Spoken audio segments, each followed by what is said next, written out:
Hey, have you seen the latest financial report? No, not yet. Is it good news? Well, our revenue is up by 10% compared to last quarter, which is a positive sign. That's great to hear.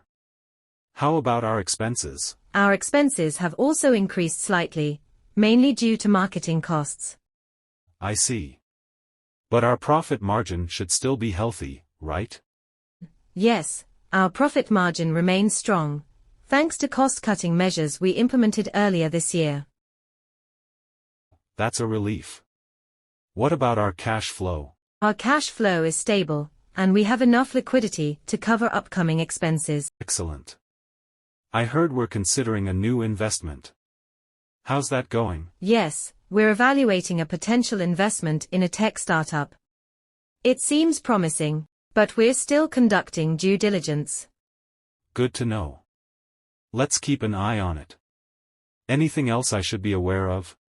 Just a reminder that our quarterly meeting with the CFO is scheduled for Friday. We'll get more insights and updates then. Got it. Thanks for the update.